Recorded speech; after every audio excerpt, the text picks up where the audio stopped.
Picture this. You're scrolling through your phone at work, and a notification pops up. It's your electric company. Your bill is ready. You click it without thinking, and suddenly, your heart drops into your stomach. $437. Last month, it was $180. There must be some mistake, right? But there isn't. The AC ran overtime during that heat wave, and now you're staring at a number that just destroyed your entire month's budget. Now here's the really terrifying part. You're not alone. You're not even close to alone. According to the Federal Reserve, 37% of Americans couldn't cover a $400 emergency expense without borrowing money or selling something. Think about that for a second. We're not talking about some catastrophic financial disaster. We're talking about one moderately expensive bill, and more than 1 in 3 people would be completely screwed. My name is Nick, and I spend way too much time thinking about why millions of people who make decent money are somehow always one unexpected expense away from complete financial meltdown. If you've ever felt that sick feeling in your stomach when your check engine light comes on, or when your kid needs new glasses, or when literally anything breaks at the worst possible time, make sure to hit that subscribe button and give this video a thumbs up if this helps you understand what's really going on. Here's what nobody talks about. The problem isn't that people are financially irresponsible. The problem is that we've normalized a lifestyle where having zero margin for error is just considered normal adult life. You're supposed to be stressed about money.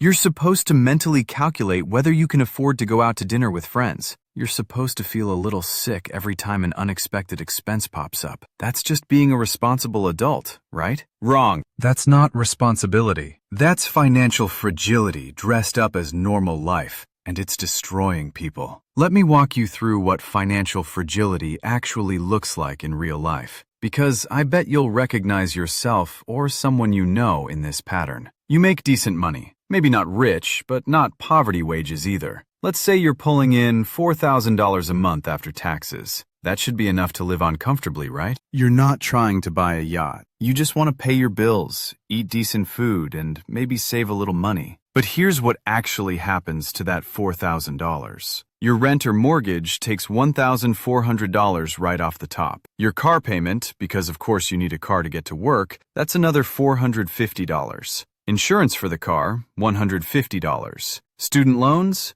$300. Phone bill, $80. Internet, $70. Utilities, $200. Groceries, if you're being reasonable, $500. Gas for the car, $200. That's $3,350 before you've done anything remotely fun or handled any unexpected expenses. You've got $650 left. Sounds like breathing room, right? Except you haven't paid for clothes, haircuts, toiletries, household items, or literally anything that breaks. You haven't gone out to eat once. You haven't bought a birthday present for anyone. You haven't paid for any subscriptions. And most importantly, you haven't saved a single dollar. That $650 doesn't feel like financial security. It feels like a tightrope you're walking every single month, hoping nothing unexpected happens. And here's the thing that makes this so insidious.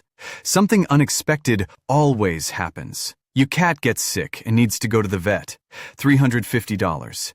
Your tire blows out on the highway. $180 to replace it. Your laptop that you need for work starts making that horrible grinding noise. $800 for a new one. The dentist finds a cavity. $250 with insurance. Your kid's school announces a mandatory field trip. $75. These aren't luxury expenses. These aren't you being irresponsible and buying stupid stuff you don't need. These are the basic, unavoidable costs of being alive. And every single one of them has the potential to completely derail your entire financial month. But here's where it gets really dark. When you're living this close to the edge, these unexpected expenses don't just cost you money. They cost you compounding stress and long-term financial damage that most people never see coming. Let's say that $437 electric bill showed up and you don't have $437 sitting around. You've got 3 choices, and they're all bad. Choice 1, you put it on a credit card. Congratulations, you just turned a $437 expense into a $437 expense plus 22% interest if you can't pay it off immediately. And if you're the type of person who doesn't have $437 in cash, you're probably not the type of person who can pay off your credit card in full every month. So that $437 bill starts growing. Next month, maybe you can pay $100 toward it, but then the interest hits, and now you owe $352 instead of $337. The month after that, another unexpected expense pops up, and you have to put that on the card too. Suddenly, you're not just dealing with one bad month. You're in a debt spiral that can take years to escape. Choice 2, you skip paying something else. Maybe you pay the electric bill, but skip your car insurance payment this month. You'll catch up next month, right? Except next month comes, and there's another unexpected expense. And suddenly, you're 3 months behind on insurance. Your policy gets canceled. Now you're driving without insurance, which is illegal and incredibly risky. If you get pulled over or get in an accident, you're looking at fines, legal fees, and potentially losing your license. That one decision to skip a payment just created a cascade of potential disasters. Choice 3, you borrow money from family or friends. This seems like the least bad option because there's no interest, but it comes with its own cost. Every time you have to ask for money, you're chipping away at your dignity and your relationships. Your parents start asking uncomfortable questions about your finances. Your friends start avoiding you because they're worried you're going to ask for a loan. And worst of all, you start avoiding social situations because you're ashamed of your financial situation. None of these choices solve the underlying problem. They're all just ways of kicking the can down the road while the situation gets progressively worse. This is what financial fragility really means. It's not just that you can't afford one unexpected bill. It's that one unexpected bill starts a domino effect that can destroy your financial life for months or years. And here's the part that really makes me angry. The system is designed this way. Companies know that most people are financially fragile, and they use it against you. Why do you think late fees exist? It's not because processing a late payment costs the company $35. It's because they know you're desperate and you'll pay whatever they charge. Overdraft fees? Same thing. The bank knows your account is empty. They could just decline the transaction.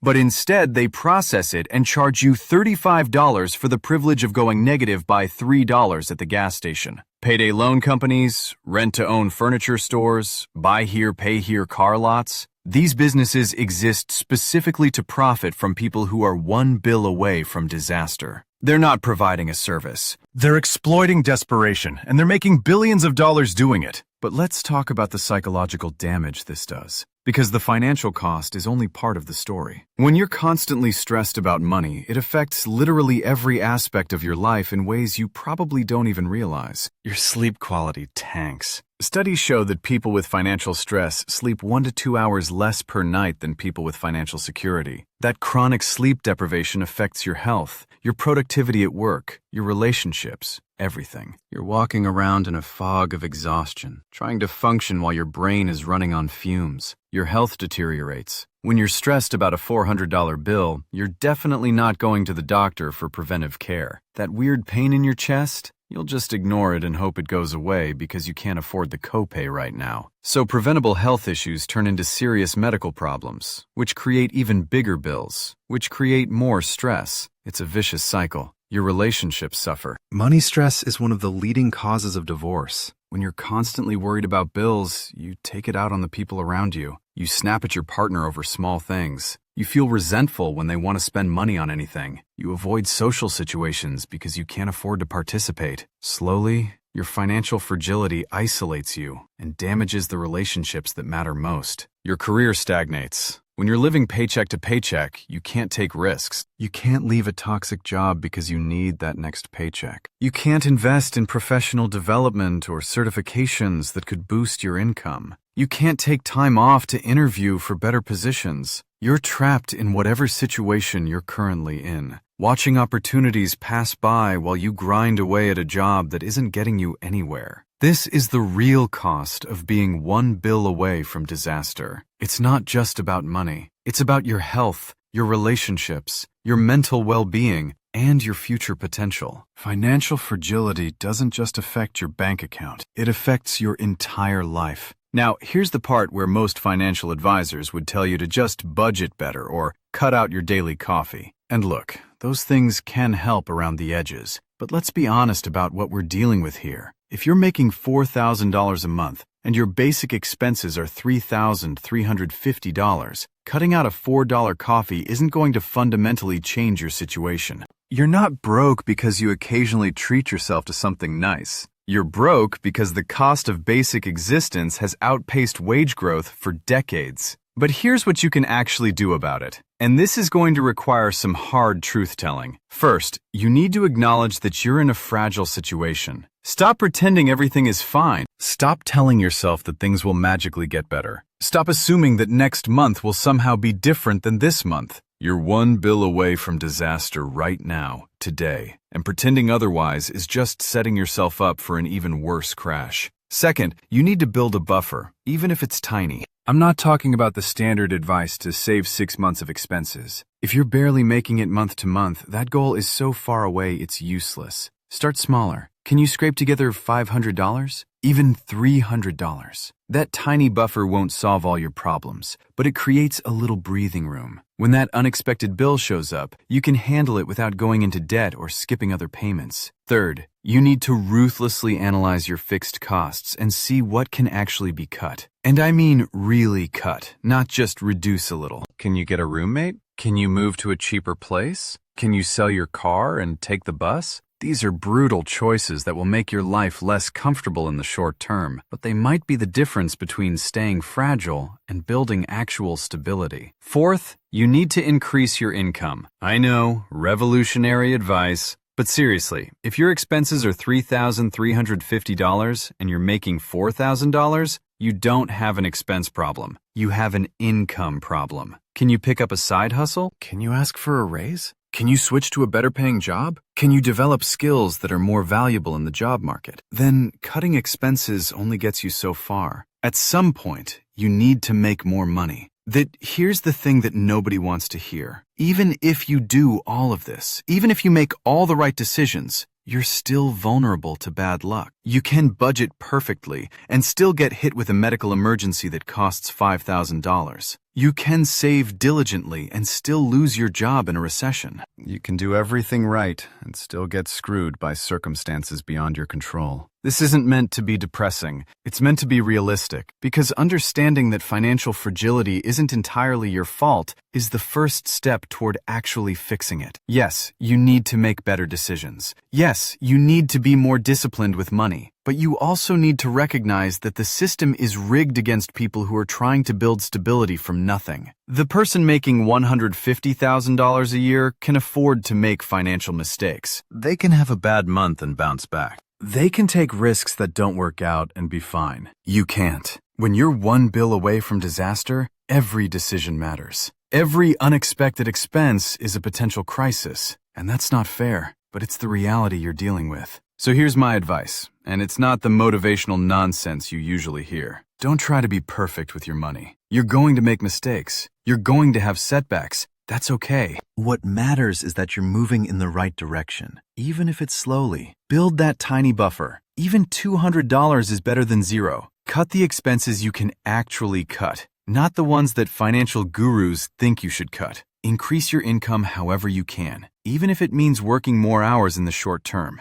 And most importantly, stop beating yourself up for being in this situation. Financial fragility isn't a moral failing. It's a systemic problem that millions of people are dealing with. The goal isn't to become rich overnight. The goal is to stop being one bill away from disaster. To get to a place where an unexpected $400 expense is annoying instead of catastrophic. To sleep better at night because you know you can handle whatever comes up. That's not luxury. That's basic financial stability, and you deserve to have it. But you're not going to get there by hoping things will magically improve. You're going to get there by facing the reality of your situation, making hard choices, and grinding your way towards stability $1 at a time. It's not glamorous. It's not fun, but it's better than living in constant fear of the next bill. So there you have it. You're one bill away from disaster, and so are millions of other people. The question is, What are you going to do about it? Are you going to keep pretending everything is fine until that disaster actually hits?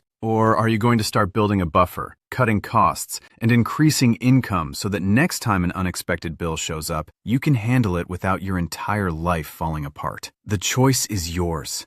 But make it soon because that next unexpected bill is already on its way.